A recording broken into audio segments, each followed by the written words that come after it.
ముందుగా శాంపిల్ను పిప్పెట్ సహాయంతో 2 ml slide పైకి తీసుకోవాలి. తర్వాత వైడల్ బఫర్ను 1 ml తీసుకోవాలి. 1 ml అంటే మైక్రాన్స్. స్లైడ్ పై వేసిన తర్వాత దాన్ని స్టిప్ సహాయంతో కలపాలి. కలిపిన తర్వాత కాంతి వద్ద దాన్ని రొటేట్ చేస్తూ చూడాలి 2 నిమిషాల పాటు. దానిలోని క్లంపింగ్స్ ఉంటాయి. క్లంపింగ్స్ అంటే గుచ్చీకరణ, అంటే దానిలో చిన్న చిన్న గింజలుగా కనబడతాయి. దానిలో ఎక్కువ క్లంపింగ్స్ కనిపించినట్లయితే 320కి 180 ఇస్తాం. అదే దాని మీద కొద్దిగా తక్కువ కనిపించినట్లయితే 160 ఇస్తాం. మరీ లైట్గా కనిపించాయి అనుకోండి 80 ఇస్తాం. ఇది నార్మల్గా ఉన్నట్లు.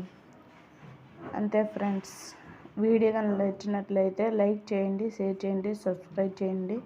మరిన్ని వీడియోస్ కోసం మీకు నోటిఫికేషన్ రావాలంటే బెల్ ఐకాన్ ఆన్లో ఉంచండి.